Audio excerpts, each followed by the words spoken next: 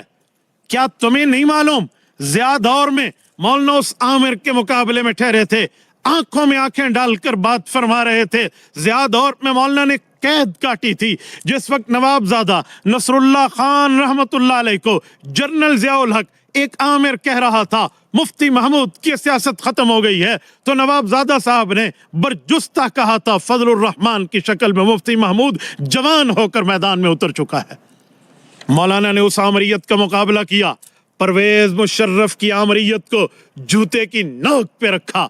Opposition leader کی حیثیت سے مولانا کی سپیچز آج بھی تاریخ کا حصہ ہیں۔ اس کے بعد اعلانیہ مارشل لا ہو، غیر اعلانیہ مارشل لا ہو، مولانا نے ہر جگہ اس کا مقابلہ کیا۔ جس وقت تم باجوہ کو اپنا ابا بنا رہے تھے، نکا نکے دا ابا، یہ معاملہ اور یہ کھیل چل رہا تھا، اس وقت بھی مولانا آئین اور قانون کی پاسداری کے علم بلند کیے ہوئے تھے۔ آج بھی علم بلند کیے ہوئے ہیں. رہ گیا یہ سرکاری وزراء کا گھنگرو توڑ یہ ناچ. میں انہیں کہنا چاہتا ہوں جو اس وقت وزیر مولانا کے خلاف اسٹیٹمنٹ دے رہا ہے, تم اپنی تنخواہیں پکی کر لو.